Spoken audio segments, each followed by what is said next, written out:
Thanks everybody who tuned in today for this show. We have a very interesting topic today to cover, inshallah. So hope all brothers and sisters who tuned in today have a very nice evening with us today, inshallah.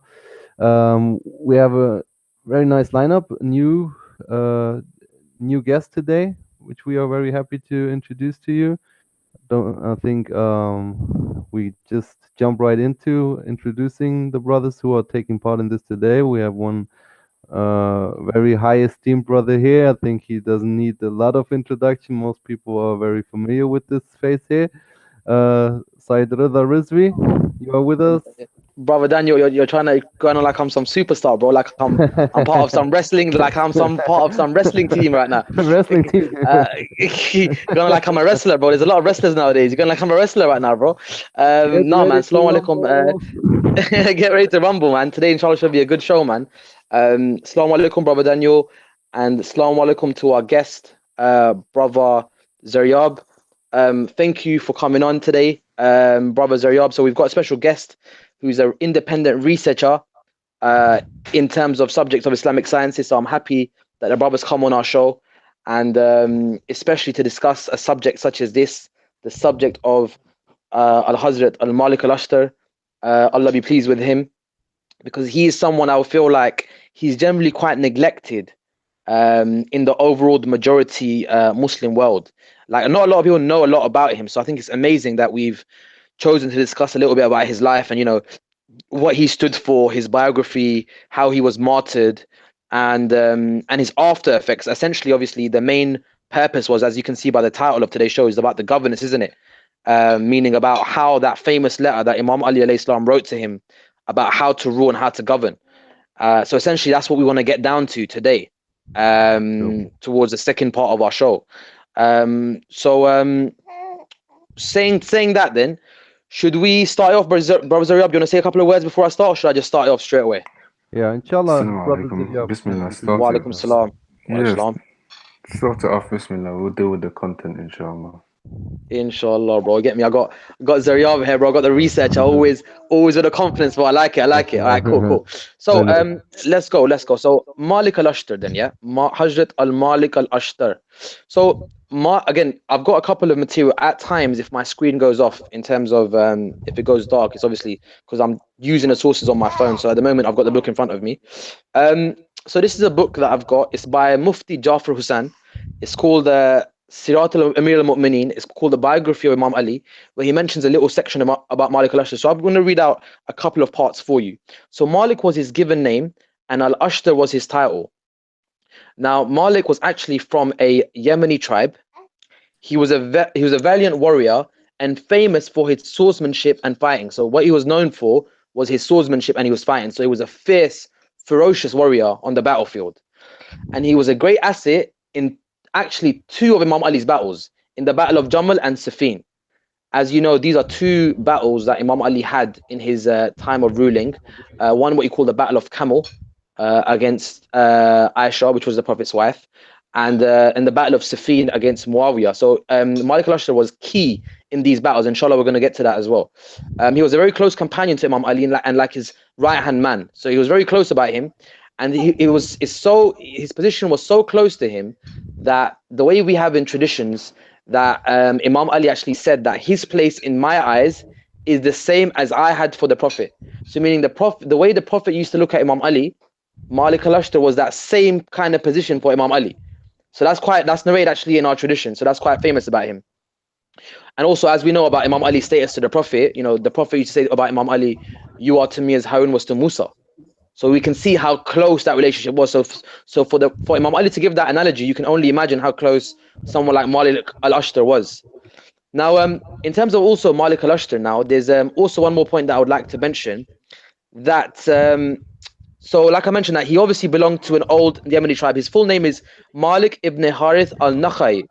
So Nakha'i obviously referring to the old Yemeni tribe.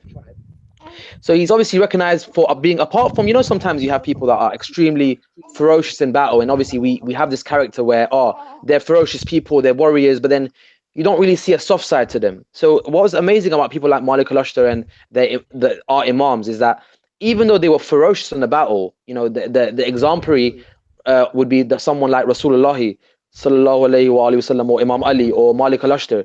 They were warriors and lions on the battlefield, but at the same time very humble and pious in their day-to-day life. Meaning, if you meet them on a day-to-day life, they would be very pious. It wasn't, always ferocious. The time for ferociousness was in the battlefield, but apart from the battlefield, the most merciful was them. True. Very humble. Very humble. So Malik participated in the Battle of Yarmouk, and he displayed unique bravery. Now, the reason why they call him Al-Ashtar is important because in one of the battles, his eyelid was slit by a sword. Yeah. So in one of the battles, his eyelid was slit by the sword. And after that, he was called Al-Ashtar. So meaning Al-Ashtar, the word Ashtar comes from the Arabic word shatara, which means to tear or rip off. So literally, he must have got like a strike on the head, on the face, and it hit him just above his eye. So that made a mark on his eyes, and that's why they started calling him Al-Ashtar. And that's why, whenever I used to see 𝗧𝗨𝗥𝗓𝗕𝗦𝗅's picture, I always used to think when I used to see 𝗧𝗨𝗥𝗓𝗕𝗦𝗅's picture on his Google Hangout, I used to think, 𝗧𝗨𝗥, is that supposed to be a representation of Malik Al-Ashtar or something? I think 𝗧𝗨𝗥 mentioned to me like, no, it's nothing like that. But as you can, it's kind of a semi-description of what you can see in his eye. It could have potentially looked like that a little bit, innit? It could have potentially looked like that a little bit. So yeah, that was a little bit about Malik himself. Now, also, like I mentioned to you about the hadith, obviously about the author of Imam Ali, what he mentioned about him. Let me mention you a nice incident about Hazrat Malik Al-Ashtar, which would show you his humbleness in his day-to-day life. So, so there was a individual called Waram ibn Abi Firas al-Nakha'i, and he's written that once Malik was passing through the markets of Kufa with the dress and turban made of gunny cloth, when a shopkeeper, finding him in his condition and clothing, he threw some rotten leaves upon him. So he saw him, and he threw some rotten leaves upon him. But he did not at all mind his dirty behavior. Meaning, imagine he just threw that at him. Sayyidina Malik didn't mind. He just carried on walking. When someone said to the shopkeeper, "Do you know who you've just thrown that at? Do you know who that was?" He replied, "No, I don't know who that is." Where someone told him that was Malik Al-Ashtar. That's like the general and close companion of Amir al-Mu'mineen. Hearing this, he lost his senses, and at once he ran behind him to seek pardon, to say like, "Oh, I'm sorry for what I've done," and obviously show him humility. While in his search, he reached the masjid where Malik was offering prayers. When he finished the prayers, this man went towards Malik and fell on his feet and begged pardon, and weeping. And he started weeping, and he said, "By Allah, I have come to the mosque to pray to Allah to forgive you." Malik said, let me rephrase that. Malik raised the man's beard up. So after Malik finished praying, Malik raised the man's beard up and said, "By Allah, I have come to the mosque to pray for Allah to forgive you for what you have just done. I myself had pardoned you that very moment, and I hope that Allah too will pardon you." So you can imagine that, look, imagine someone just throwing something at you, and you straight away gone to the mosque to pray for that person, say, "Ya Allah, forgive him." Even though I forgave him straight away, "Ya Allah, you forgive him as well." So you can see the humility that Malik had in his day-to-day life. And it's such a ferocious and warrior and lion on the battlefield. For him to act in this way is truly exemplary. Now, again, let's talk a little bit about Malik's life now, yeah? So, Maybe sorry, Daniel, do you want to add something, Daniel? But maybe some viewers are not so familiar with Malik Hazrat Al-Ashtar. Malik Al-Ashtar, and maybe we should not forget he never met Rasulullah sallallahu alaihi Sallallahu. Yeah. he You know, was Daniel, I've got my own interesting theory about that, Daniel. Let me tell you my theory, because as I'm with 𝗧𝗨𝗥𝗓𝗧𝗏's like a independent researcher. So like I like to go think outside the box. So when people like Malik Al-Ashtar, people like 𝗦𝗢𝗧𝗑𝗦, people like 𝗦𝗨𝗣𝗣𝗢𝗥𝗧, people like other companions of Imam Ali. Isn't it interesting that Uwais al-Qarni, isn't it interesting that none of these people are actually included in the companionship of the Prophet?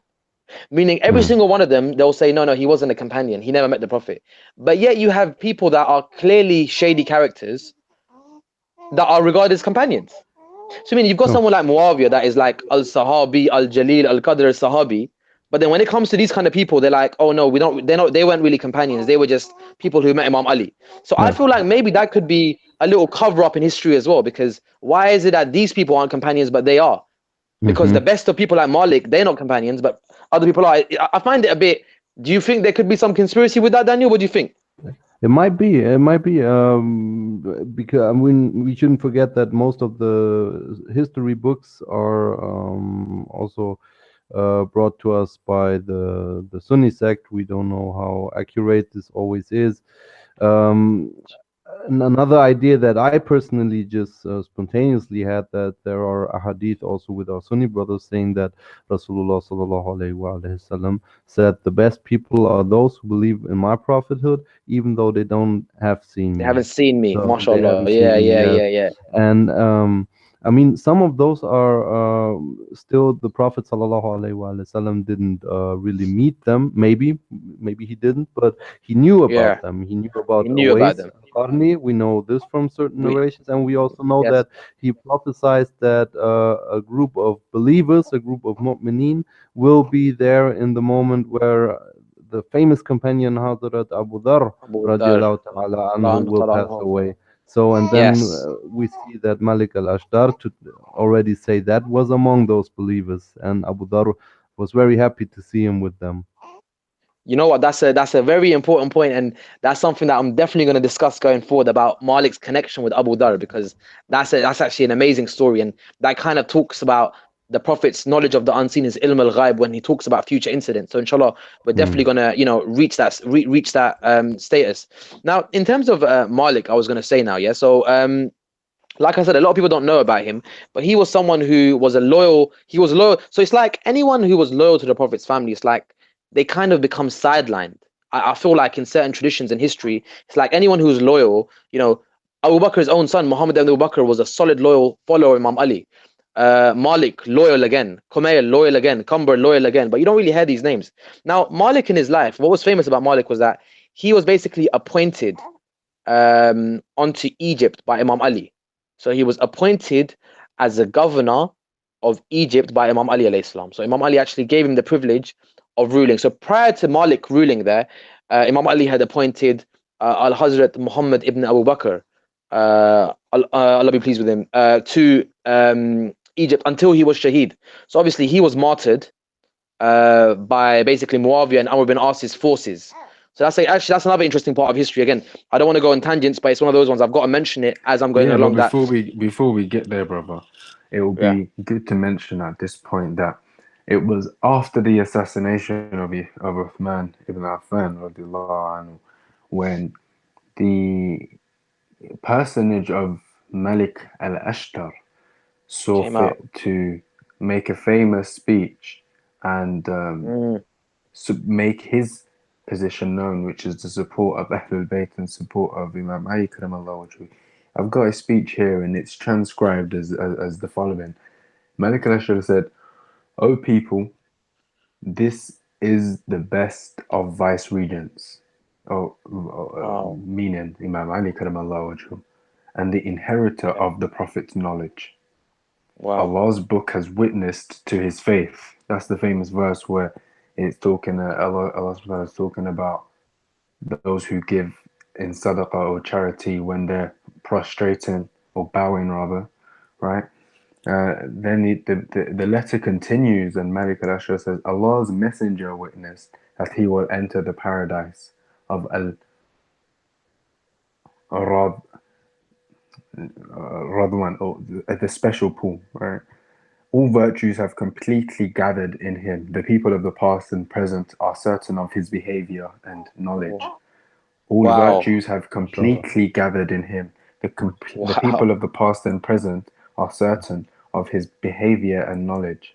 Mashallah. So in this way, we can see Malik wow, al-Ashtar was one of the first, if not the first, to pledge allegiance to Imam Ali 𝗦𝗦𝗧𝗦𝗡. And Mashallah. that's a wow. very interesting point to note, because that was the beginning of a journey which unfortunately isn't well known. But what is known of Malik al-Ashtar is his participation in the battles of Jamal and Siffin. So I'll give it back to Raza at this point. You can kind of build out from there on those two topics and carry No, it on.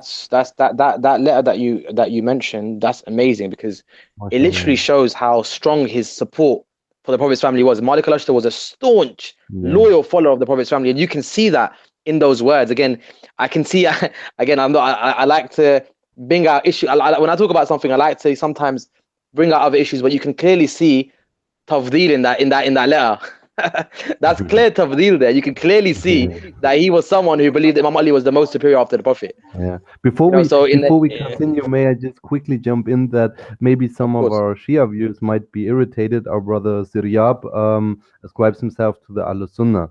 So that's why he will say the Tardiya after some companions that we as the Shia maybe might see in a quite different term, and he will say 𝗦𝗨𝗣𝗣𝗢𝗥𝗧 like it is usual among the Sunnis. You know something that's interesting? Yes, Daniel, you know something that's interesting? I love it. Yes, me too. When someone says, you know, when Sunnis say 𝗦𝗨𝗣𝗣𝗢𝗡𝗦, I love it. Yeah, it's very nice. I actually, you know, sometimes it's one of those ones. Sometimes I like using it, and even when I'm speaking to people, they're like, "Why did you use that? You're Shia." I'm like, "Yeah, but you do realize that's even because I feel like they tried to not use alayhi salam, but then they used something that was even better."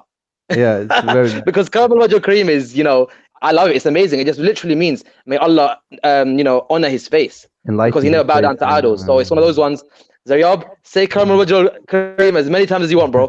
Mashallah, yes. I love it, bro. I love it. Every time you say it, bro, I love it. Yes. So yeah. So back to what 𝗧𝗨𝗏 was saying in terms of his letter and stuff. Yeah. So we've dealt with that letter. His clear support was there. So as 𝗧𝗨𝗏 was saying that, look, if we take it back a little bit in terms of 𝗧𝗨𝗏, did you say that letter was said? Did you say that speech or letter was said after the killing of Uthman? Yes, it was.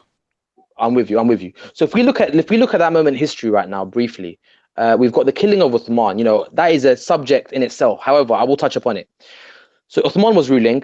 Unrest was coming up in his governance. People were not necessarily happy about the way he was ruling. Generally, according to general narratives of history, he was accused of nepotism, which generally just means that people were just saying that, look, you're appointing too many of your relatives. You're not ruling in the right way as even previous successors of the Prophet. And what happened was people ended up rebelling.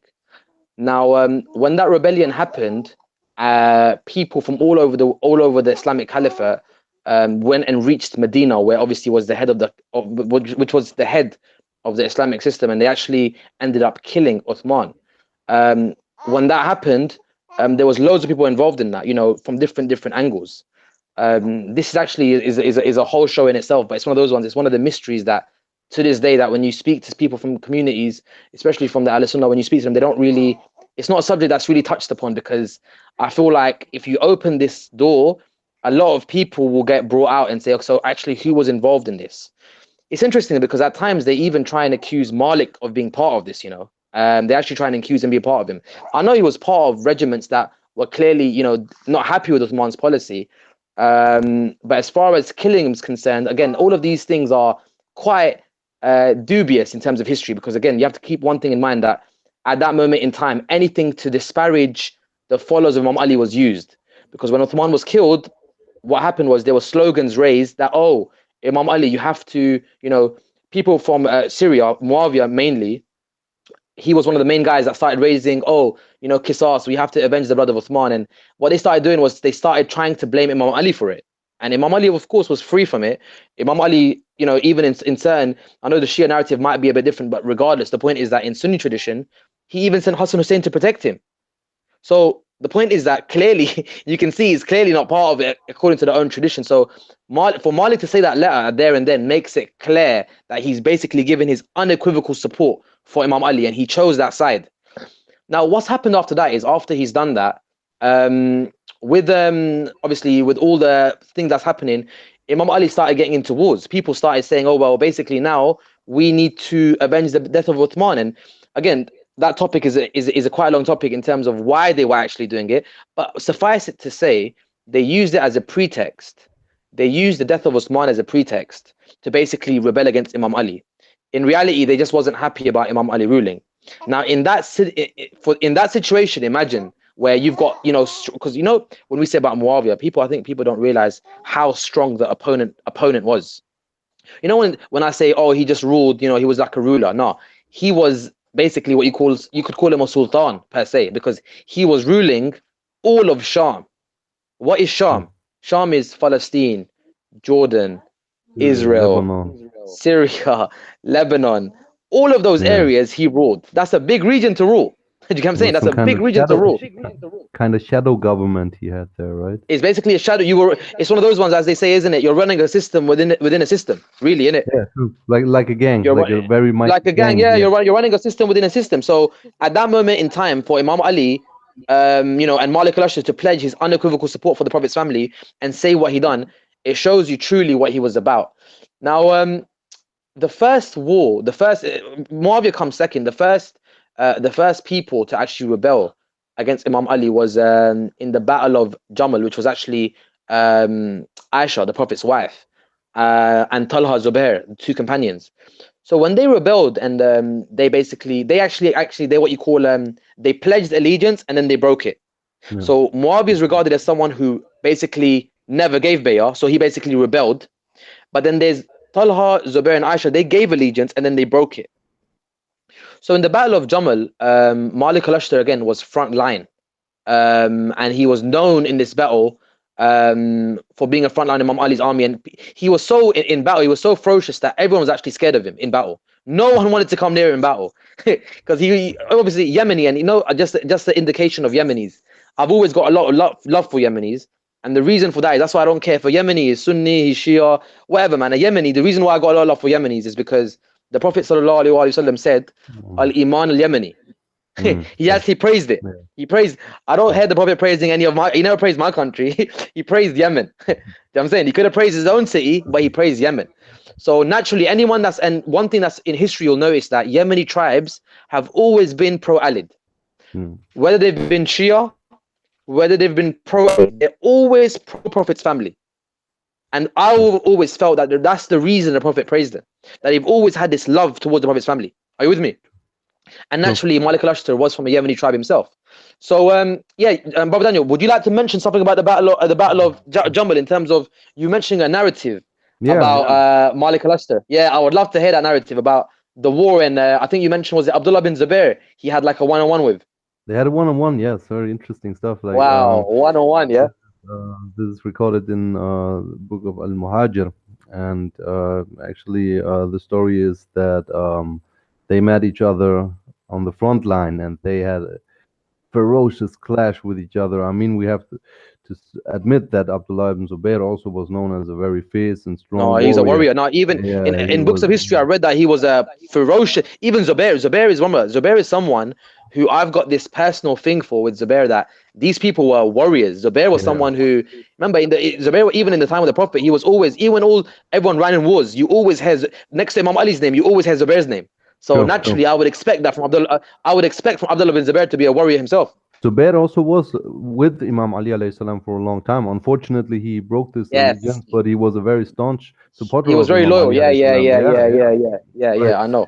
So tell me. So I mean, the story goes that Abdullah ibn Zubair had the bridle of the camel of Aisha, and the camel, we know, had a very high symbolism in this battle. So basically, the thing was that Imam Ali's army was targeting this camel because they knew that would break the morale of the opposite army, and so they had this one-on-one. And during this one-on-one, both fell on the floor. But Malik Al-Ashtar had a better position, and Abdullah ibn Zubair was screaming for his companions so they can pull him out of the battlefield, and so that's what happened. Unfortunately, that's I don't crazy. Have totally, mashallah. So I mean, I would love to see that in a movie.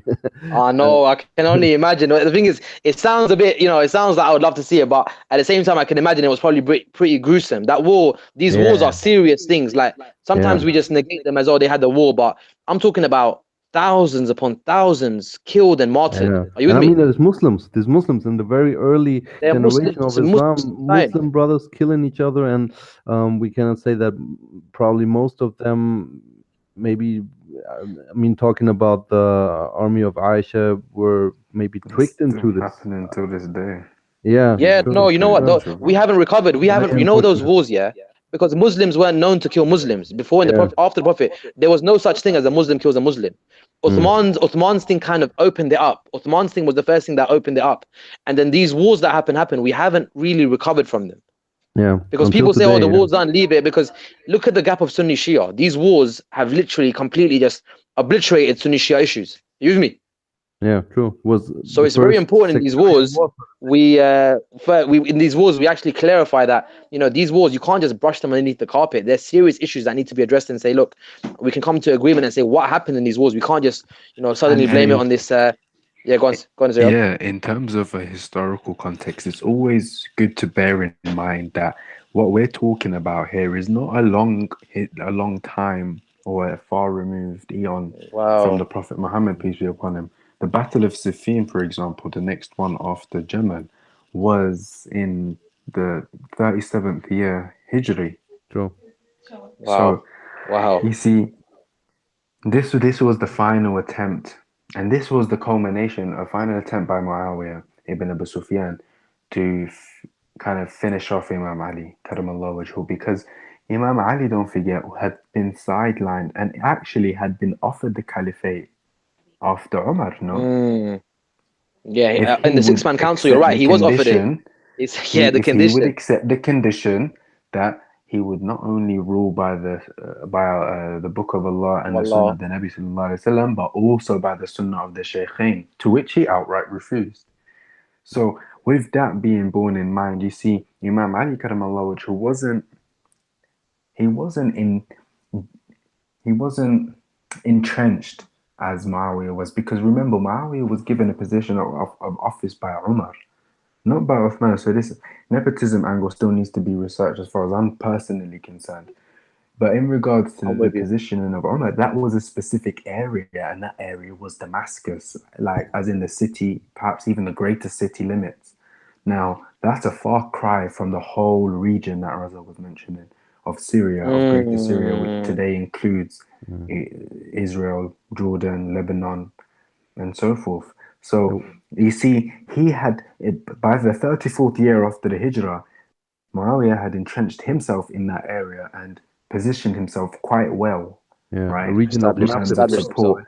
We shouldn't Yeah, forget he Yeah. this established region is himself very rich. properly in order to kind of bring it He's as a guy. best He's a he guy to be could reckoned with. He's a guy to be Imam reckoned Ali with. He's not just. karamallahu He's wajhu. not a guy. He's not a guy you can just sideline. He's a guy to be reckoned with. Basically, when Imam Ali, And when at that time when Uthman died, he was a someone. He wasn't just a no one no more. He was the Muawiyah became a point someone. Yeah, and the and he point was I'm getting very at, which is smart. kind of gonna kind of lead to the second half of the show, which is going to be focused on the letter of Imam Ali karamallahu wajhu to Malik Al-Ashtar. The point of this culmination is that this culmination was in direct opposition to the changes Imam Ali karamallahu wajhu was making on in an administrative sense. Because when Imam Ali karamallahu wajhu, and that's why I used the milestone of Imam Ali karamallahu wajhu getting the caliphate, right, and Malik al-Ashtar being one of the first and foremost to give his bay'ah, because it was at that point he embarked upon a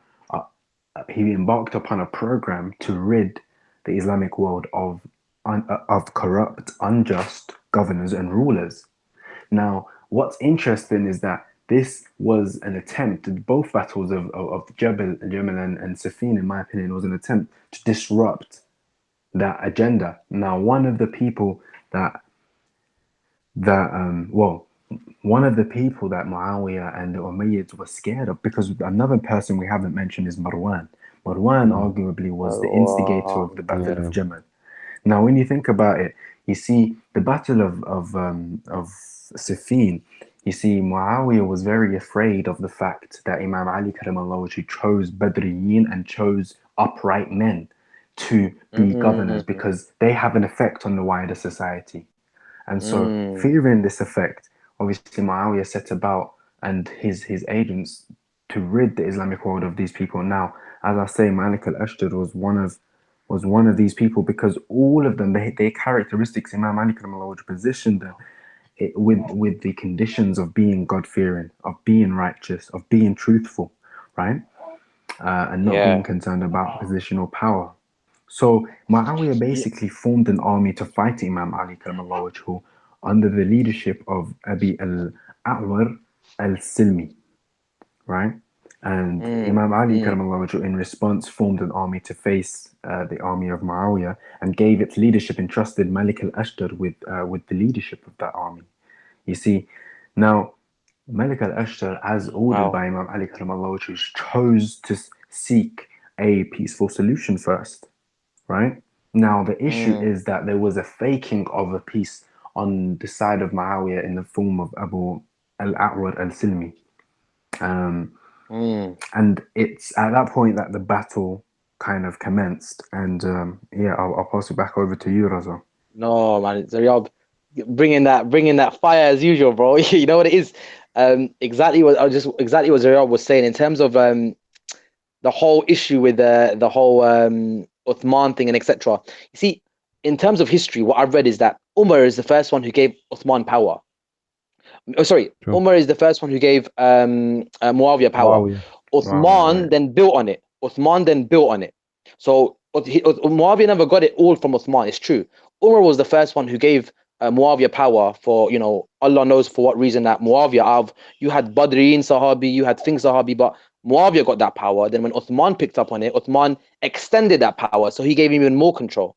Now, what's interesting is, brothers, yeah, is that when Imam Ali became, when he was chosen after Uthman's death, what he decides to do is he dismisses. Look at the people who he dismisses, and I beg you, listen to this point carefully, and look at the people who he appoints.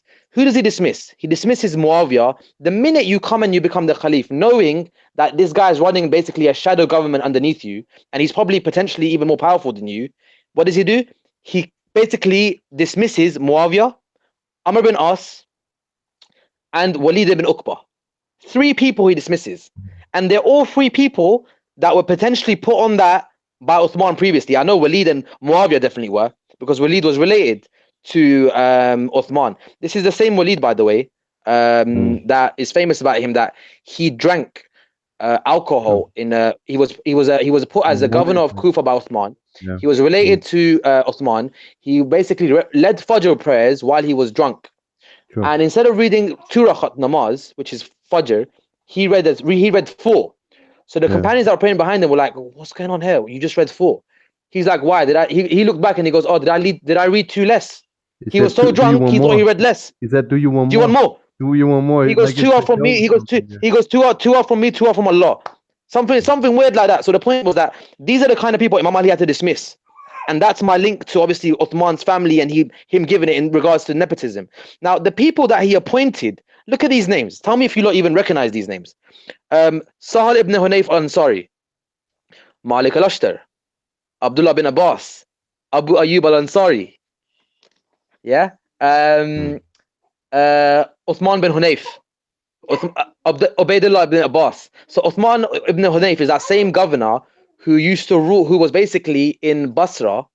And in Basra, before the Battle of Jamal, you know, here's a very interesting point, brothers, yeah, and then I'm going to mention something that I need to get onto, is that before the Battle of Jamal happened, people sometimes try and say, oh, the Battle of Jamal was a misunderstanding, and sometimes they bring this magical character called, who started Shiism, as we all know, Abdullah bin Sabah, the magical character.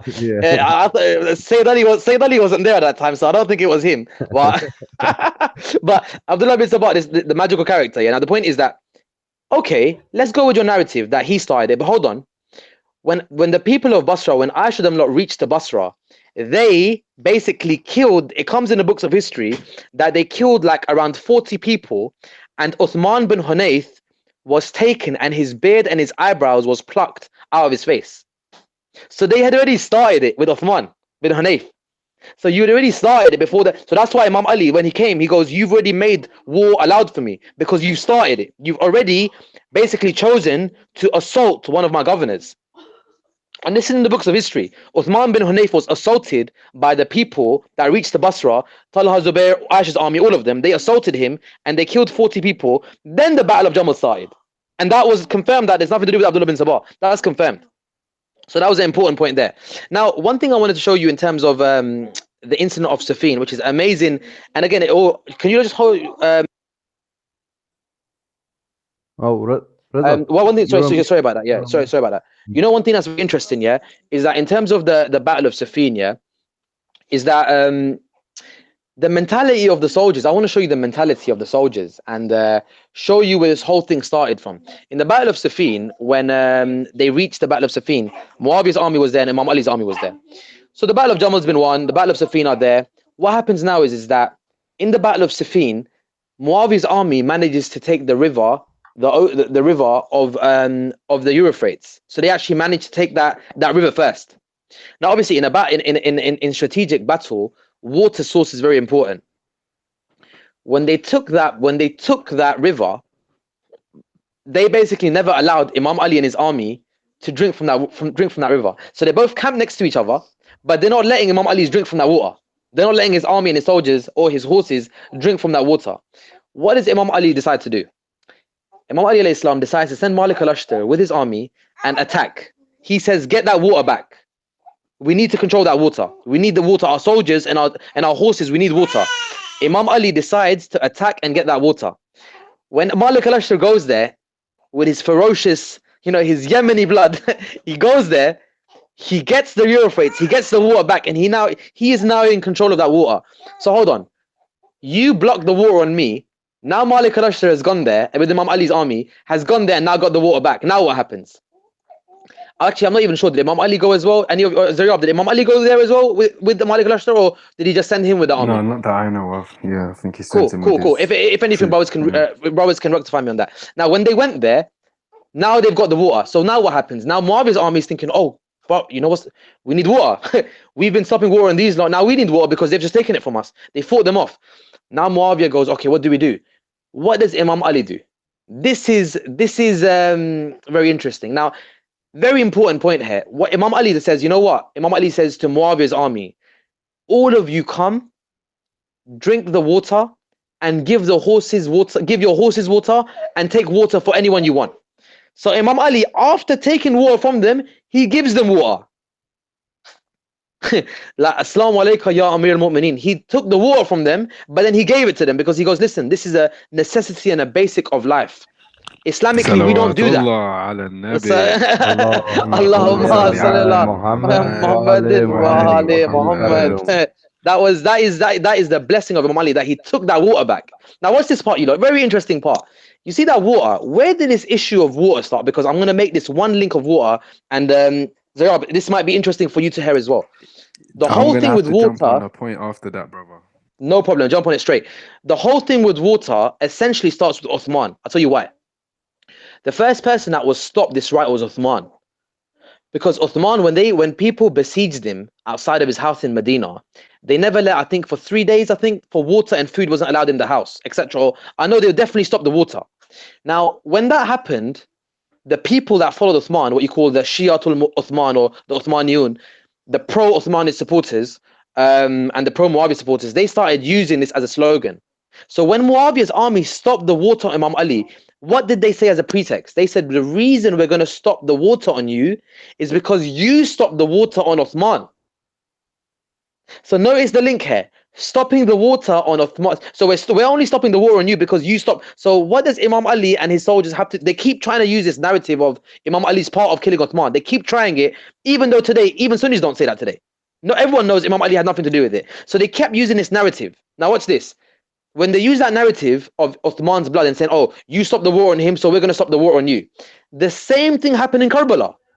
In Karbala, when Imam Ali's son, was killed by who? Was martyred by who? Muawiyah's son Yazid. When Yazid's general, Ibn Ziyad, what did they say? They said, do not let Imam Hussein have any water, because for 3 days, the Prophet's grandson and his family were kept without water. And what did Ibn Ziyad say when he said this? He said, do not give them water the same way Uthman wasn't given water. So basically, they tried it in Siffin and they wasn't successful. But then what Muawiyah wasn't successful in doing, his son Yazid done to Imam Hussein. So that was a very important link I wanted to make. That this whole water situation and this oppression, it started with Uthman, then Muawiyah continued it, and then Yazid done it. So it's very important for you to understand. Yazir, jump on.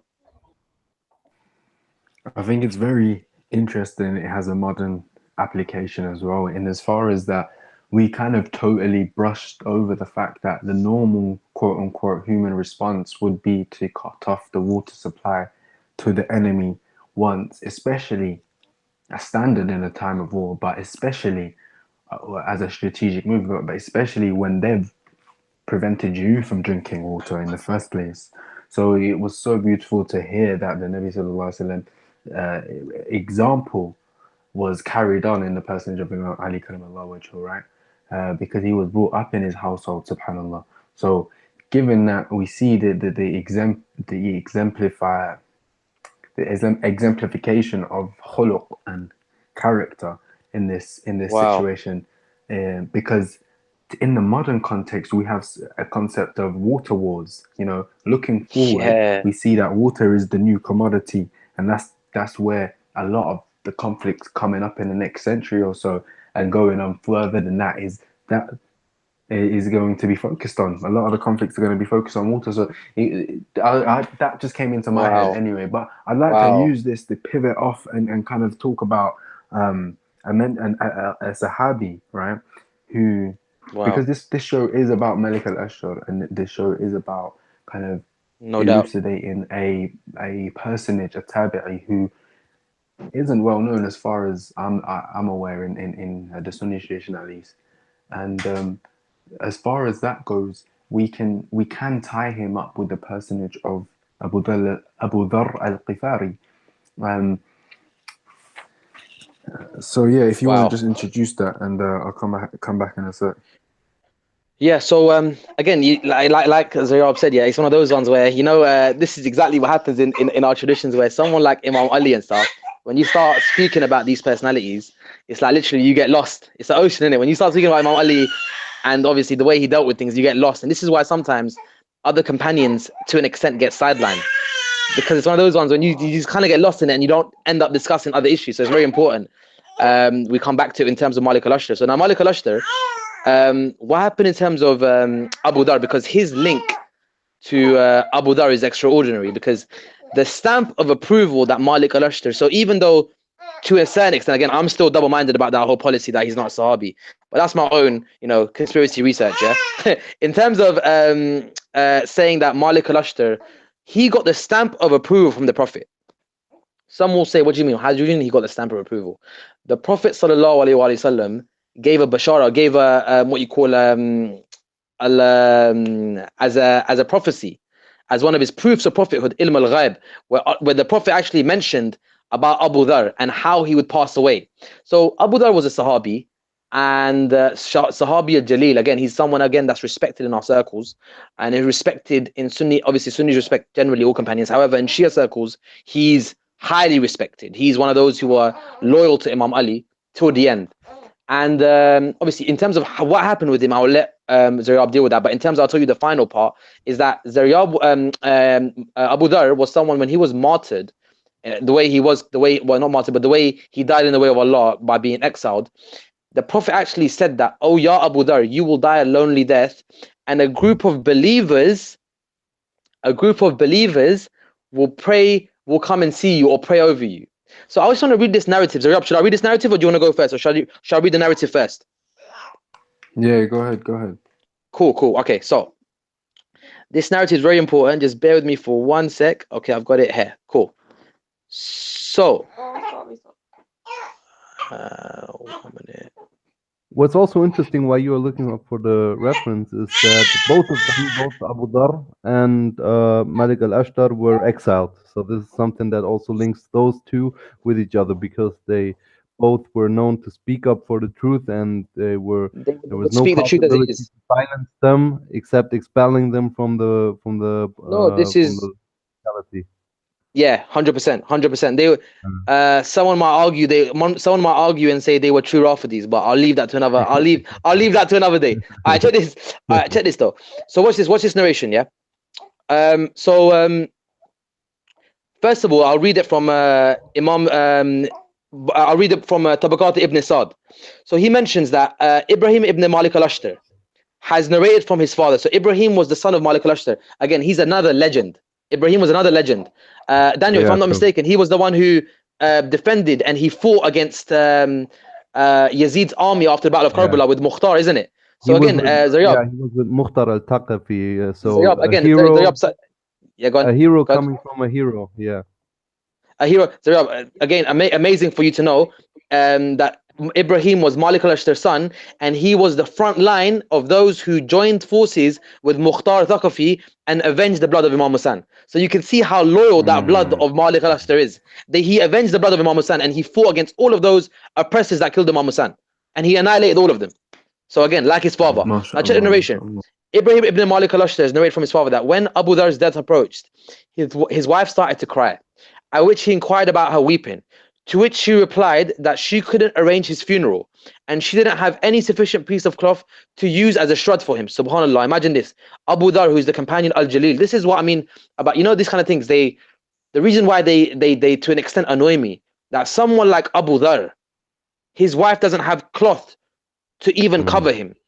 And people like Muawiyah are ruling cities.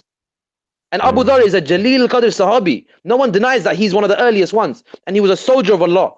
But yet you have someone like Muawiyah ruling cities upon cities, eating upon eating. Eating 7 times a day. Even 7 times a day. Ibn Kathir said he used to eat 7 times a day. Again, this is just the sad state of Islamic history. To which she replied that she couldn't arrange her funeral. To this, Abu Dharr asked her not to cry. And then the funny thing is they accuse us of not loving companions. Maybe they should mention Abu Dharr once in a while, then they'll know. To this, Abu Dharr asked her not to cry and said that he had heard the Holy Prophet that one from amongst his companions would die in the desert and a group of believers, what was that? A group of believers would come to him. And I know that I am that person because it is me and I am living in that desert. By Allah, neither did I lie, nor was I lied to. Therefore, keep observing and wait. She asked, how could that be possible when the pilgrim caravans have already passed? She then would hike a mount and watch the path and return to look after her husband.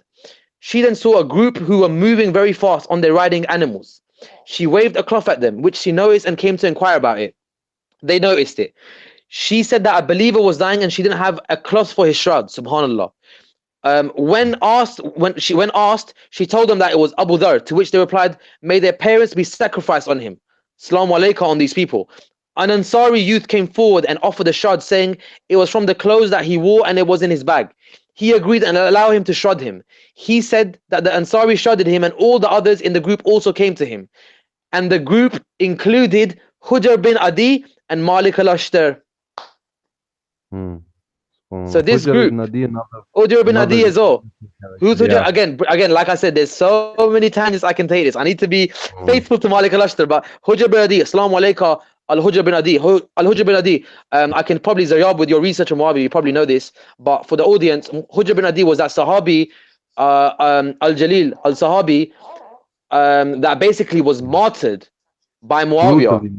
Brutally martyred. He was martyred by Muawiyah purely for the reason of not cursing Imam Ali. Because he was told, curse Imam Ali. He said, I will never curse Imam Ali. So they martyred him. If I'm not mistaken, Daniel, they martyred his son as well. Yeah, and his wife, I think, even. Or they threw his head into the cave where his wife was. So no, the wife wasn't that Amr bin Khuzai?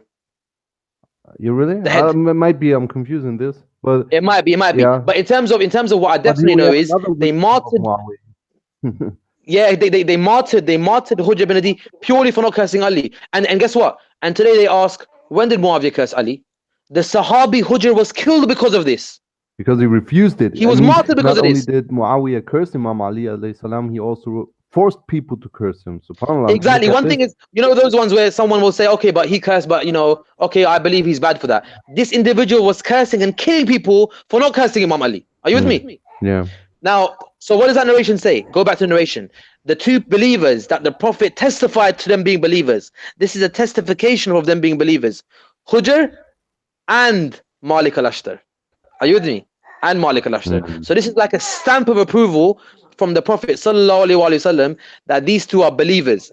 And they prayed the janazah, or they were there for Abu Dharr Al-Ghafari. Now in terms of Abu Dharr, in terms of how Abu Dharr ended up being exiled and who exiled him, Zaryab, I'll leave that with you. Yeah. Okay. So I've given you a hard one, bro. Sorry, bro. I gave you a hard one. No worries at all, my brother. But I've been seeing on the comments that a lot of people are asking about two things. One thing is being the Quran, and another thing being the seerah, the life of the Prophet ﷺ. So we're just gonna quickly take a poll and I'll get people to press number 1 if they want a series on here on this channel, which Yes, explores the yes, seerah yes. or the life of the Prophet sallallahu alaihi wasallam. But now I'm going to MashaAllah. answer that question: how did Abu Dharr MashaAllah. al-Ghifari end up where he was? Okay, so the soundest report in terms of my research about the story of Abu Dharr radiallahu anhu is that which is narrated by Al-Bukhari in his Sahih from Zayd ibn Wahab, or Wahab Wow. rather, radiallahu Wow. anhu. He said, I passed by Rabda, and there I saw Abu Dharr radiallahu anhu. I said to him, why did you settle here? He said, I was in Syria, and Muawiyah and I disagreed concerning the verse, O you who believe, verily there are many of the rabbis and the monks who devour the wealth of mankind in falsehood and hinder from the way of Allah, and those who hoard up gold and silver and spend them not in the way of Allah, announce unto them a painful torment. Muawiyah said that this verse was concerning the people of the book, right? But Abu Dharr, as he's relating it, says that I said it was revealed concerning us and them. So there was a debate between me and him concerning that, and he wrote to Uthman radiallahu anhu complaining about me, Abu Dharr al-Ghifari. Uthman radiallahu anhu wrote to me telling me that I should make my way to Medina. So I came, and the people gathered around me as if they had never seen me before. I mentioned that to Uthman radiallahu anhu, and he saw me, or rather he said to me, if you want to move, and in the bracket marks, outside of Medina, but still be near, that's fine.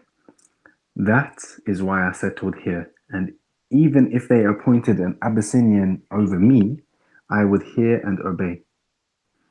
So there's a couple takeaways from this hadith, and the first one would probably be that Zayd ibn Wahab radiallahu anhu asked him to verify what was rumored by those who hated Uthman. So he basically asked, or kind of got the answer to the question: did Uthman banish Abu Dharr, or did Abu Dharr choose his place? Right. The context of the hadith then shows that he left only after people crowded him and asked him about the reasons why he had left Syria in the first place. And then when you look at the actual matan or the text of the hadith, it doesn't actually say that it was Uthman radiallahu anhu who told him to go to Al-Rabda. It's actually Abu Dharr who chose it himself. And this is also supported by what Ibn Hajar said when he narrates that Abdullah bin Samit said, I entered with Abu Dharr upon Uthman, and he uncovered his head and said, by Allah, I am not one of them, meaning the rebels. And he said, we only sent for you so that you could be near us in Medina. He said, I have no need of that. Let me go to Al-Rabda. And he said, yes. So the second takeaway I think we can safely state is that Abu Dharr's statement that he was in Syria or Syria can be taken as taken at face value. The reason why he's living in Syria is that which is narrated by Abu Ya'la via Zayd ibn Wahab. So Abu Dharr told me that Rasulullah sallallahu alaihi wasallam said to me, when construction in Medina reaches Sal'a, leave for Syria. So when construction reached Sal'a, I came to Syria and lived there. According to another report, Dharr said, by Allah, Uthman never told Abu Dharr to go to Al-Rabda, but the Rasulullah sallallahu alaihi wasallam said, when construction in Medina reaches Sal'a, leave. So the story then of Abu Dharr radiallahu anhu, in regard to his wealth, or in regard to wealth, stems from his understanding of the verse that was stated above. O you who believe, verily there are many of the rabbis and the monks who devour the wealth of mankind in falsehood and hinder from the way of Allah, and those who hoard up gold and silver and spend them not in the way of Allah, announce unto them a painful torment on the day when that will be heated in the fire of hell, and with it will be branded their foreheads, their flanks, and their backs. This is the treasure which you hoarded for yourselves. Now taste of what you used to hoard. Al-Bukhari narrated the report which indicates that Abu Dharr radiallahu anhu focused on the punishment. So when Allah subhanahu wa ta'ala says that on the day when that will be heated, Abu Dharr used to tell people about that to make them fear the punishment. It was narrated that Al-Ahnaf ibn Qais said, I sat with some people of Quraysh and there came a man with disheveled hair and clothing who came and sat with them. Then he said, give bad news to the hoarders of heated stones that will be heated for them in the fire of hell.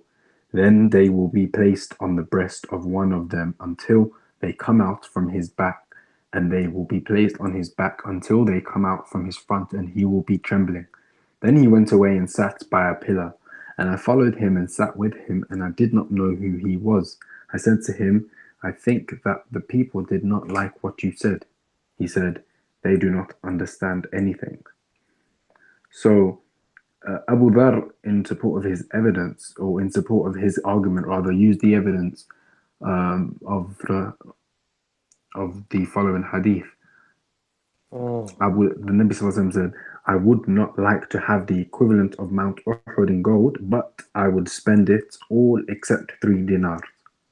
And you see that's a sunnah of the Nabi Sallallahu Alaihi Wasallam, that he would try his utmost to get rid of any overwealth, like after taking care of his kind of Zuhud, pure Zuhud.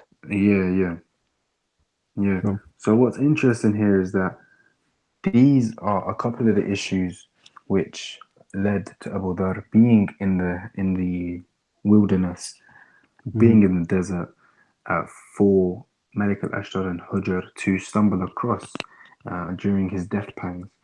So interestingly, that you mentioned the hadith, or the prophetic hadith about Abu Dharr and his passing in the wilderness, right? So he was kind of ready for it. He was more than ready for it.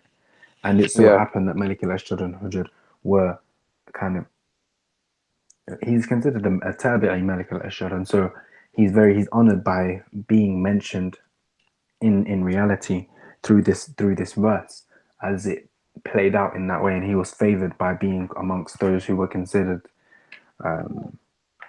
who would be considered underneath, who come underneath that hadith. So that, I think, pretty much ties up and wraps up. Well, you know, I mean, I'm going to add to that, Zaryab. You know, just my sources, Zaryab. I just want to, in terms of Abu Dharr, because I want to make sure that, you know, what happened with Abu Dharr being out there, and Malik Al-Ashtar coming out there, and also Hujr. This is something that's actually quite well known. So if I could just, if you give me ijazah, just to quote 1-2 sources on this in terms of authentication, is that cool? Yeah, sure. All right, cool. So in terms of authentication, so first of all, let's quote. I know, don't know how many Salafi viewers we've got today, but I've got Albani here. Yeah. So I've got Sheikh Albani in his Sahih 𝗡𝗢𝗦𝗡𝗦. So he mentions the same narration that I mentioned from Tabaqat ibn Sa'd. He mentions the same thing. The whole same story about Ibrahim ibn Malik Al-Ashtar, narrates from his father what happened, etc., and what his wife, etc. Now, that's there proven. Now, to add on to that, in terms of Imam Dhahabi, in his Siyar A'lam, he mentions that, again, from Ibn Qayyim, from Mujahid, from Ibrahim Al-Ashtar, from his father, an Ansari amongst the group that was given burial service to Abu Dharr gave Abu Dharr a shroud. And amongst those people that were in the group included Hujr bin Adi and Malik Al-Ashtar. So that's Imam Dhahabi in his Siyar A'lam Al-Nubala. And then you've got Imam Ibn Abdul Barr, who is known as the Bukhari of the West. He mentioned that Ibn Masud recited the janazah of Abu Dharr while he met him on his way from Kufa. That included exalted companions of him, including Hujr bin Adi and Malik Al-Ashtar. And that's in his Al-Istiyab. So again, you've got those references there that clearly this is the incident that happened, and it's clearly something which is the stamp of approval for Malik Al-Ashtar and Hujr bin Adi. Hujr bin Adi was a Sahabi anyway for Sunni tradition, but it just confirms the extra. But for Malik Al-Ashtar to be from a Tabi'i perspective, from a Sunni perspective, it gives you clear indication of how high his status was when the Prophet referred to him as a mu'min. True. So in that vein, now I I'm just gonna. wanted to add for just quickly for our viewers that maybe the Shia narrative regarding the exile of Abu Dhar al-Ghifari is a little bit different from how some of our Sunni brothers might perceive it. So I think it's good to have both points of view in the show, inshallah. So No, I think because Daniel, maybe you know, like the brother Zaryab, he brought up sourcing and it's very good. I think just the yeah, only thing I'll say to that is that without even going technical in sourcing, I would just say that for Abu Dhar to choose that life, to Abu Dhar with his wife and his family to choose to walk out voluntarily, it's quite a big thing. Meaning for someone to say voluntarily, I'm going to now leave and exile myself in a desert land and potentially die there. I feel like there must be something behind it. Again, you know, with sourcing and stuff. Inshallah, we can discuss it in the future. But I feel like there must be something that's clearly, you know, from him to go from where he lives, from Medina to Syria, and then from Syria to go back to Medina, and then from Medina to voluntarily choose to walk out in the desert. Again, if I leave the historical sources, it just sounds a bit like, so you chose that. You chose to go out by yourself and potentially, you know, basically, obviously the Prophet predicted what would happen to him, but that doesn't mean that you make it happen. You know, those ones where the Prophet said what's going to happen to you, but you don't make that happen. It just happens.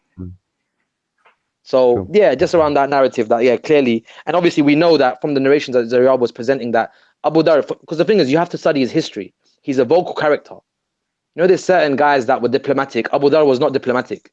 The tribe Abu Dhar was from, Abu Dhar was a rough guy. He was raw. He would say it as it is. Pretty tough, yeah. Abu Dhar wasn't. He wasn't. He had difficulty Yeah. to keep his taqiyya when he was ordered to keep taqiyya. It was, Taqiyya wasn't made to. for him to Taqiyya wasn't made to Abu Dhar. Taqiyya wasn't made for Abu Dhar. Put it that way, innit? Not really. Taqiyya wasn't for Abu Dhar, innit? Are you with me? So Allah give him Jannah. Salamullah alayhi for him. Do you know what I'm saying? You know, soldier of Allah, no doubt. Zaryab, do you want to say something, Zaryab? Or? Yeah, I mean, on that note, obviously, the issue with Abu Dhar is in that he wasn't, and at least as my research goes, he wasn't directly exiled, and there were numerous issues and confrontations with the power at that point, and he was very vociferous and vocal in his opinions. And I mentioned in my presentation and talk about Muawiyah how Abu Dhar and Muawiyah clashed heads when it came to Abu Dhar reminding Muawiyah about a hadith and Muawiyah giving his own opinion, which wasn't befitting. So he, at that point, and I mentioned it in that talk, says, there's no way I can live in the same land as you, basically. And that's when he leaves Syria. So that could be an explanation. Oh, that's fair. You know, when someone's that kind of, you know, righteous, you know, they don't even want to be around anything that they perceive as unrighteous. I don't even want to be around. So Zaryab, by the way, in terms of your show, Muawiyah, Zaryab, did you get any replies to that, Zaryab? Yet? Did anyone reply to that yet, Zaryab? Yeah, I did. I got a really weak reply, but I'm not really focused on that right now. I will. You got carry on. On Malik Al-Ashtar, yeah. So this personage is mentioned in a letter. Who Imam Ali who sends a letter to the people of Egypt and says, "I am sending you a servant of Allah, the Almighty, who forsakes rest and sleep during days of danger, and who does not fear his enemy in the critical junctures, and who is more severe than burning fire to sinners and vicious people. He is Malik ibn al-Harith. Listen to him and obey his commands in what is right. He is a sword from Allah's swords. His sharpness will never get blunt, and his strike will never be without effect. So if he orders you to advance, then advance. If he commands you to halt, then halt.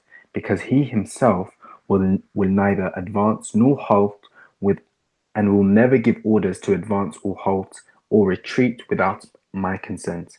I am sending him to you, so I have given preference to your needs over those of mine, so that he may serve you faithfully and may treat your enemies severely and strongly." You see, when we're talking about the Battle of Siffin, right, we were talking about 36 or 37 Hijri, Malik Al-Ashtar was appointed governor of Egypt in 38. So these events were happening very close by. So Imam Ali which was attending to the state of affairs and positioning the people who he saw as fit to be governors, right? Malik Al-Ashtar was foremost, and this this man was so ferocious and so fierce in battle that the Umayyads and the people who supported him had no chance of beating him on the battlefield, right?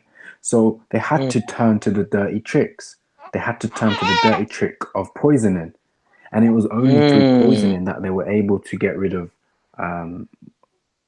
Malik Al-Ashtar, right? So I think that's kind of another allusion towards the character and the kind of yeah, the character really. But I want to focus on the letter that Imam Ali Karramallahu sent to Malik al-Ashtar when he made him governor. This He starts off with the Basmala, Bismillahir Rahmanir Rahim. This is what the servant of God, Ali, the commander of the faithful, commanded Malik ibn al-Harith al-Ashtar in his orders to him when he appointed him governor of Egypt. This is what the servant of God, Ali, the commander of the faithful, commanded Malik, right?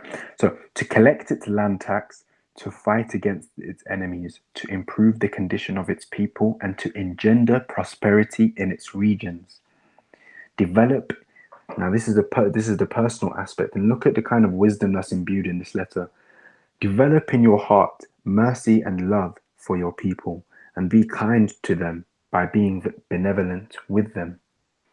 Do not behave with them like a barbarian, and do not appropriate to yourself that which belongs to them. For they are two categories. They are either your brothers in religion or your brothers in humanity. They are subject to infirmities and liable to commit mistakes. Some indeed do commit mistakes. So forgive them as you would like God to forgive you, for you are above them, as I am above you, and God is even above him who has given you the position of a governor. By what he made you know of his book, and what he made you see from his sunnah of the Nabi sallallahu alaihi wasallam, right? And then the second half of that letter I have already read, and that was in the instruction of the people, or instruction to the people of Egypt in accepting Malik al-Ashtar and his personal vow or kind of seal of approval in appointing him as governor. And I think his end, it's been a bit kind of back and forth, but his end is really tantamount and testament to his build. And throughout his life, he was unmatched on the battlefield. So the only way that can get characters like that in history is by poisoning or some type of dirty trick, you know. And I think that should be some type of food for thought for us in terms of, you know, the common misperception or misconception that political power necessarily means divine ordainment, or rather this mandate of heaven idea. That's what I'm getting at. I think there's a mandate of heaven idea in China and in Asia, and there's unfortunately one in the Islamic world as well. But yeah, with that, I'll pass it back to the moderator. Wow. Oh, mashallah. I mean, when we talk about this letter, this letter is so deep, subhanallah. I mean, this is something that came to my mind when I did some research about this letter. Subhanallah, just and you see, this is clearly from what Brother Siryab mentioned, heavenly mandate, something that is divine, because this letter sums up all levels of humanity, of rahmah, of mercifulness, of wisdom, and of right balance between force and mercy. So there is no total mercy, like you have no law, no authority, but you have fair authority in the most fair and most merciful and most human way. SubhanAllah. So, and it even has different layers of meanings. Like just, I mean, as for us Shia, what a divine Imam alayhi salam says is equal to revelation somehow. So, and you can see that this is divinely inspired wisdom.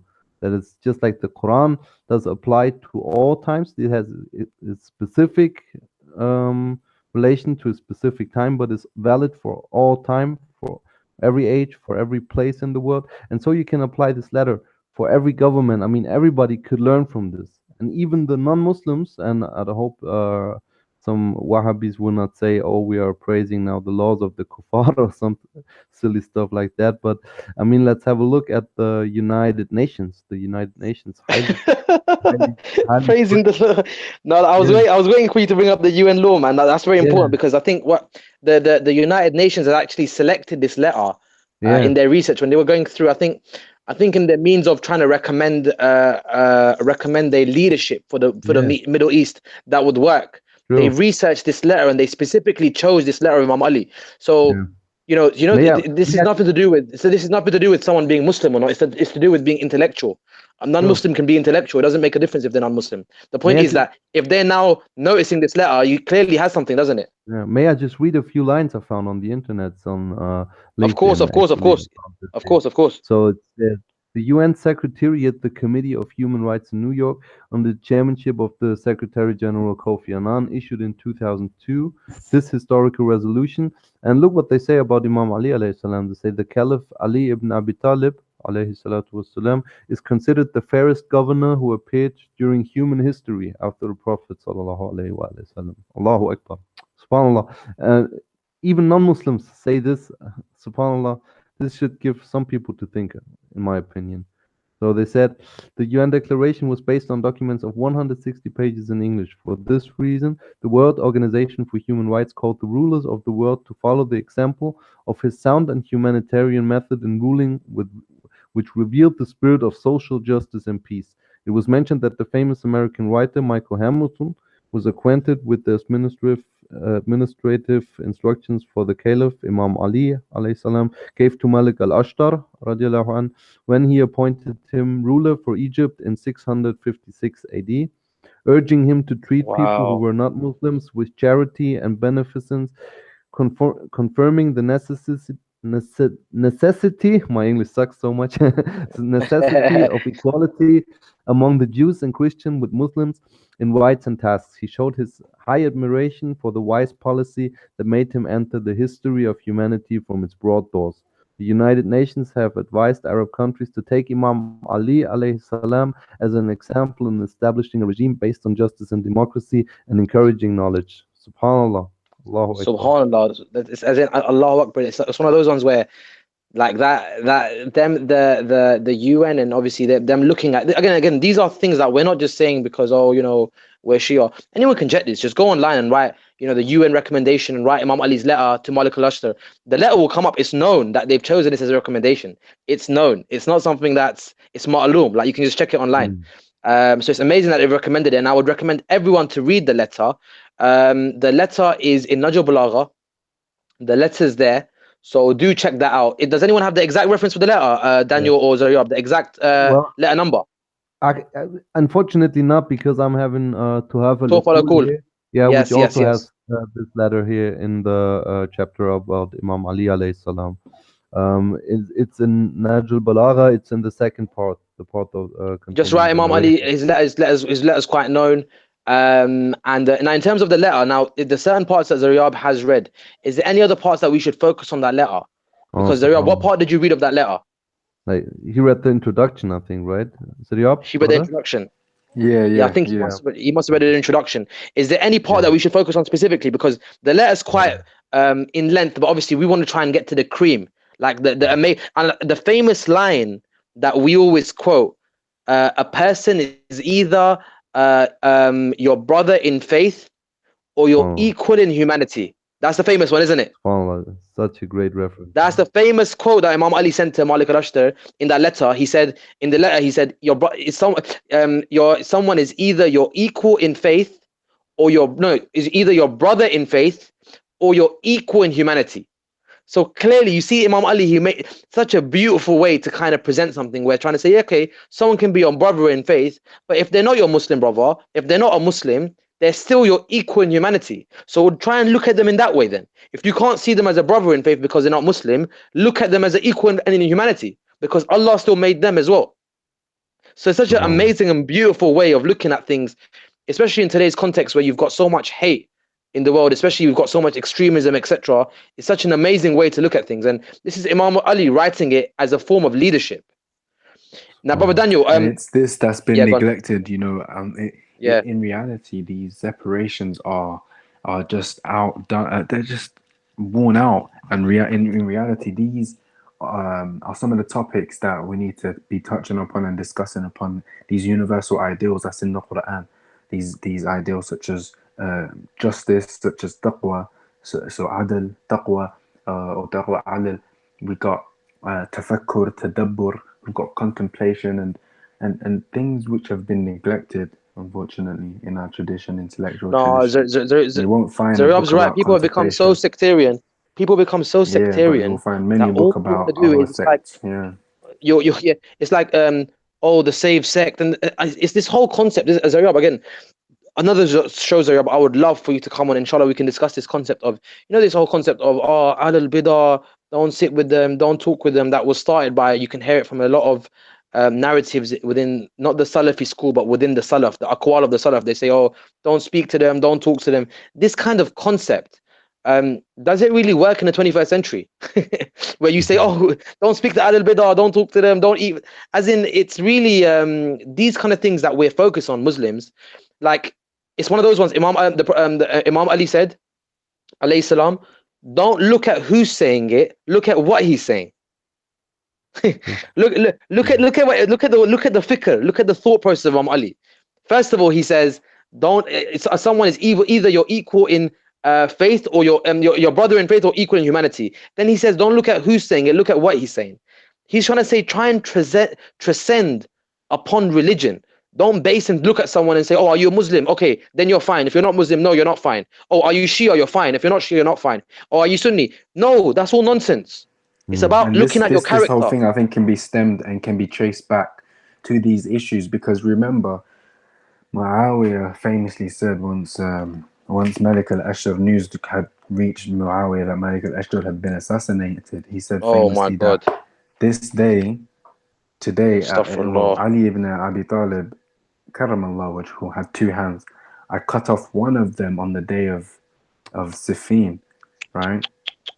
And it was Ammar bin Yasir. And today I cut off the other hand, it was Malik Al-Ashtar. Now, the interesting thing here is that it shows you how elevated mentality. Malik Al-Ashtar Just stop there. was. Just stop there and talk about his mentality. That's self-explanatory. But what I'm saying is, look at the consideration the enemy has for the personage of Malik Al-Ashtar, in terms of that's how much of a problem or a thorn. Wow. That's how highly considered he was. And then now let's juxtapose that with what Imam Ali 𝗦𝗦𝗕𝗦𝗧𝗏, which was said once he heard that Malik Al-Ashtar had passed away. With tearful eyes, with tearful eyes, he said, Imam Ali 𝗦𝗦𝗧𝗏, right? To Allah is Malik. If he was from a mountain, he would be its greatest corner. And if he was from a stone, he would be solid. Then he said, verily we are to Allah, and verily to him we shall return. Inna lillahi wa inna ilayhi raji'un. And all praises belong to Allah, the Lord of the worlds. O Allah, I consider his death to be a sacrifice with you that has rewards in it, for his death is from among the calamities of time. May Allah have mercy upon Malik, for he has fulfilled his covenant and his term, and he has met his Lord. Meaning that Malik loved and obeyed Imam Ali 𝗦𝗦𝗕𝗦𝗧𝗏, right, as he was instructed to by the Nabi sallallahu alaihi wasallam, and meaning that Malik loved and obeyed Imam Ali 𝗦𝗦𝗕𝗦𝗧𝗏 the same way Imam Ali 𝗦𝗦𝗕𝗦𝗧𝗏 loved and obeyed the Nabi sallallahu alaihi wasallam. You see what I'm saying? Those words, man. Those words are so, like, mountains will move. Those words that you just narrated about Ali, mountains will move. Mountains. Like two statements. Again, I'm gonna reiterate that point, because that point literally, Zariab just said gold. He just gave gold right now. So gold moments. You go over it again. When Imam Ali, first of all, Malik Al-Ashtar. How did Malik Al-Ashtar? How was he martyred? Who killed him? Malik Al-Ashtar was martyred by Muawiyah. And how did he kill him? He sent, when Malik Al-Ashtar was being appointed, Malik Al-Ashtar knew, because I'll tell you why he was killed. Just a brief narrative, and then obviously I want to talk a bit about the letter. I'll keep it brief, because we don't want to spend too much time. Malik Al-Ashtar was being appointed as the governor of Egypt by Imam Ali. Muawiyah knew this would be detrimental for him because Muawiyah had promised Amr bin As, again another companion that people love and respect, and he was promised Egypt. So Muawiyah said to him, I'm going to give you Egypt. So basically, to keep things good with Amr bin As and to keep the power politically and to weaken Imam Ali, he knew that he needed to keep Egypt. So when Malik Al-Ashtar was sent there, Muawiyah decided to kill him before he even actually took power. And what was the way he would kill him? Like 𝗧𝗨𝗥𝗡 said, there was no way you could kill Malik Al-Ashtar face to face. Imam Ali was killed in Fajr, in the mosque, behind. Someone had to strike him from behind because that's how much of cowards they were. You couldn't fight face to face. In the same way, Malik Al-Ashtar, you could not take this man down face to face. Full stop. So what did he do? He sent a guy to give him honey. He tricked him. And when he killed him by that drink of that honey, when Malik Al-Ashtar drank that honey and he died, what did Muawiyah say? So I'm going to show you what Muawiyah said. I'm going to show you what Imam Ali said.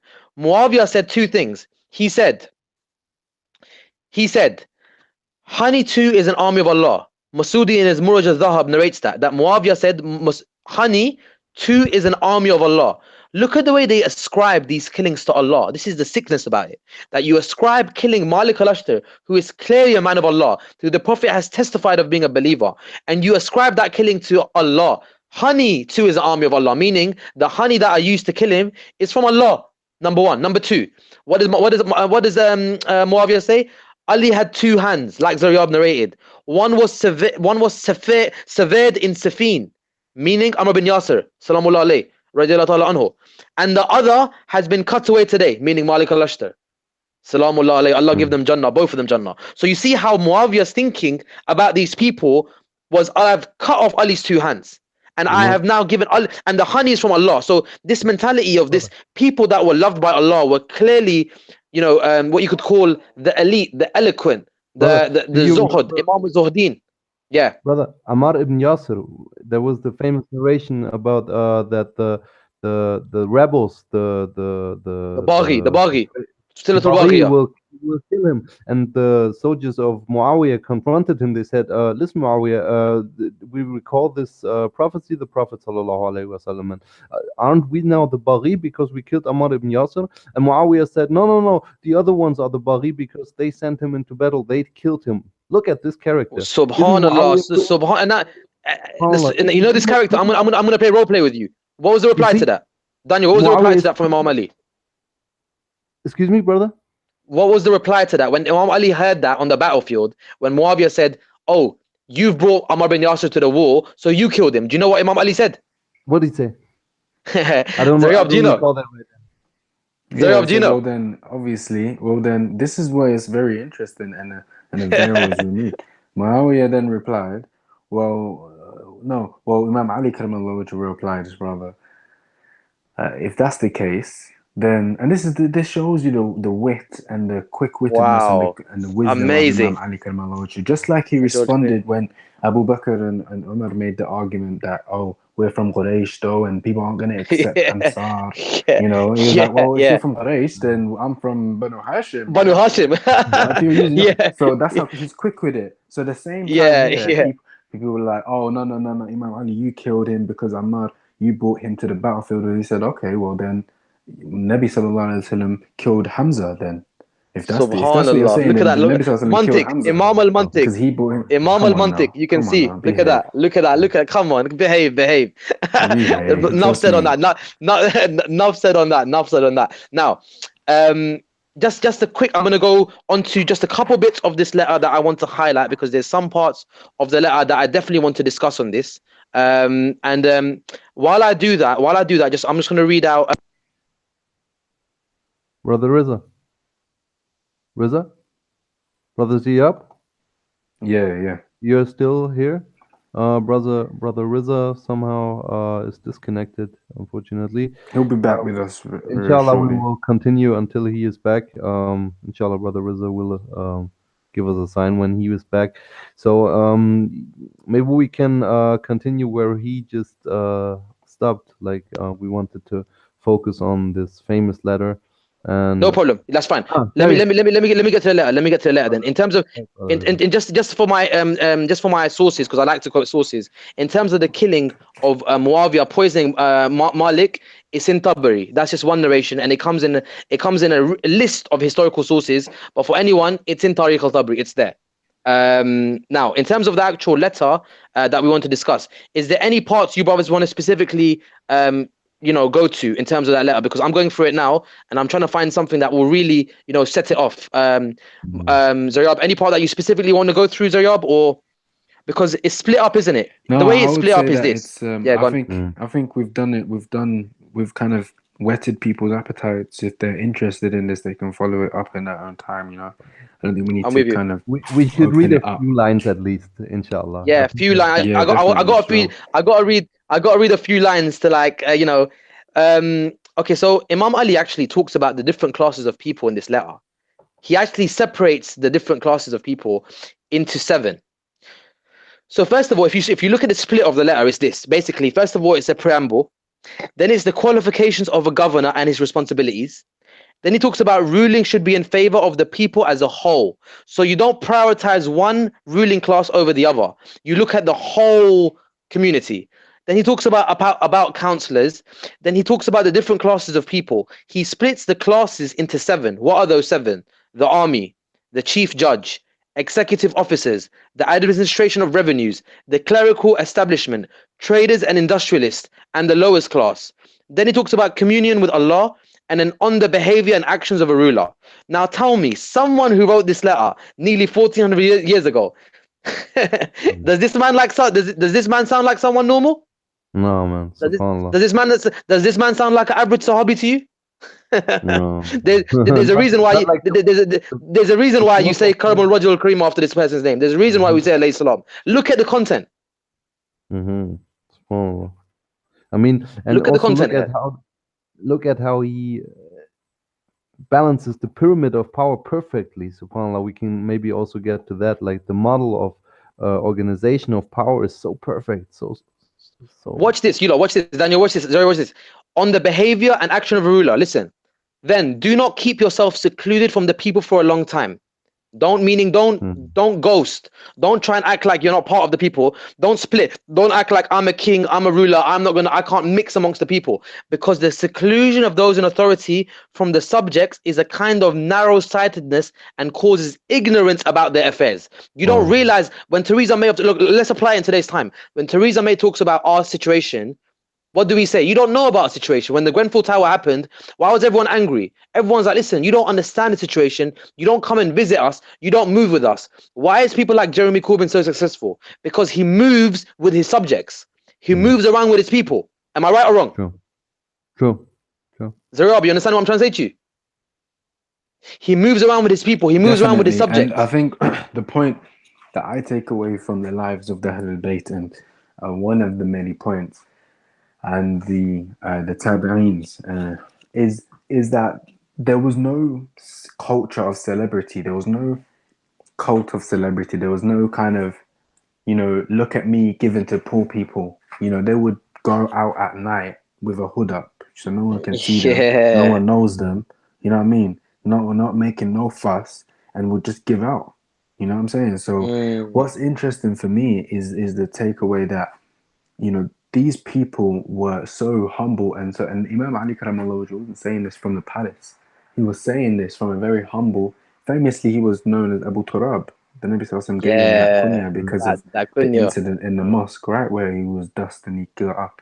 So what I'm getting at is that Imam Ali Karramallahu was ennobled by Allah Subhanahu wa Taala. He didn't bow down or prostrate to any idols. One of the very few to be blessed with that. So with that being said, it's when you look at the character and the life of Imam Ali and his sons Imam Al-Hasan and Al-Hussein, and how they would interact with the society and the community of Medina, how they would interact with the quote unquote lower strata of the community in Medina. Like I say, their propensity for anonymous charity, right? Yeah, true. I mean, Wow. So Now, I think, Daniel, one more quick thing. Yeah, again, we're doing this now, but keep one thing in mind is that if the brothers, again, we've discussed so much, and I feel like we've got to the tip. And if needed, Zaryab, I don't mind. Now that we've covered a lot of this stuff, I don't mind potentially doing another show and straight away getting into this letter, if needed, Zaryab, because I feel like I've drank a little bit from the letter, but I don't feel like I've fulfilled my need. So I know we need to wrap it up, but I feel like the letter, potentially we can discuss it a little bit more. And I'm just gonna quote one more thing to it in terms of the letter, and then I'm gonna let Daniel speak, inshallah, and wrap up. Watch this. It says, allow rights to whomsoever it is due, whether near you or far from you. In this matter, you should be enduring and watchful, even though it may involve your relations and favorites, and keep in view the reward of what which appears burdensome on you, because its reward is handsome. Meaning, don't basically, because someone's your relative, someone's your family friend, someone's your friend, don't prioritize them and give them extra stuff or be lenient with them. Even though it's burdensome, it seems like a burden on you, but the reward of doing that is handsome. So look how Imam Ali clearly just cut off the root and what you call the foundation of nepotism in 3 lines. Subhanallah. Allahu Akbar. Subhanallah. So Daniel, with that, I'll let you take it away. This letter is so amazing. We could talk about so much. We could talk about the social system that is fixed in here, like the taking care of the orphans. And but one thing that I would like to read a few lines, because you mentioned the comparison to politicians of today, you know, and just one day ago I heard a great Zen master of Japan saying just the same thing. He said, if we look at the politicians today, they don't have the honor of what people had in ancient days, and self-admiration. Today, if we see politicians, they are very quick to point out what they did in the last legislation or what they achieved and what they did. You know what I mean? Like every politician is pointing to his achievements. Look what Imam Ali alayhi salam said. You should avoid self-admiration, having reliance in what appears good in yourself and love of exaggerated praise, because this is one of the most reliable opportunities for shaitan to obliterate the good deeds of the virtuous. Avoid showing obligation on your subjects for having done good to them, praising your own actions, making promises and then breaking them, or speaking badly to them, because showing obligation destroys good and self-praise takes away the light of truth. Allah subhanahu wa ta'ala says, most hateful is unto Allah that you say what you yourself do not. Subhanallah. Wow. Wow. Subhanallah. Wow, Akbar. I mean, like you said, we should do maybe a special show just dedicated to this letter, because we just we touched the tip. We touched the tip. Drops out of the cup. No, but Malik's life was obviously important, and we discussed that. I think now, in terms of what Zaryab, I just noticed Zaryab's comment on the YouTube. Anything in terms of an after show, Zaryab, what are you saying? Like, is it about offline? Anyone want to speak and jump on an offline thing? Offline, Zaryab, or what? Exactly. Yeah, exactly.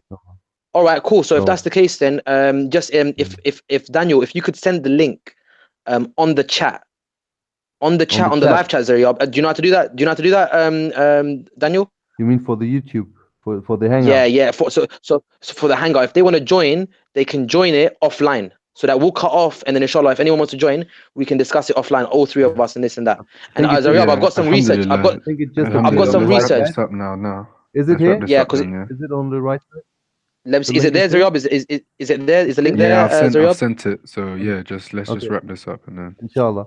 So the final words on this maybe might be, may Allah bless the soul of this great companion Malik Al-Ashtar, and of course Allah bless him, everybody who was with him, and of course of our a'imma alayhim salatu wassalam. And Allah increase the love for Malik Al-Ashtar in all the Muslims' hearts, and everyone. I mean, everyone do a dua Fatiha, inshallah, when you can, for Al-Hajj Al-Malik Al-Ashtar, and send the thawab to his blessed soul. Ameen. So thank you very much for being part of this, brothers. Also thanking you to be part of this. It was a very nice hangout. It was a little quicker than the ones we did before, right?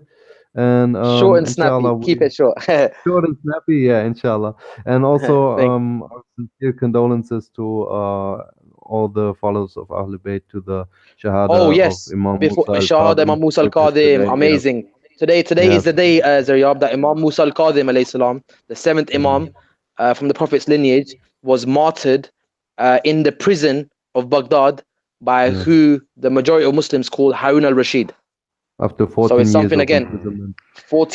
14 years of imprisonment, and he was martyred, Imam Musa al-Kadhim. So Allah bless Imam Musa al-Kadhim and his Regardless, followers. Allah وملائكته يصلون على النبي يا أيها حق الذين نبي آمنوا صلوا عليه وسلموا تسليما كثيرا تسليما. اللهم صل على اللهم صل محمد على محمد وآل وآل محمد. محمد. MashaAllah, Beautiful. Ahsan. Okay, brother. Assalamu alaikum wa rahmatullahi wa Assalamu alaikum barakatuh. wa rahmatullahi wa barakatuh.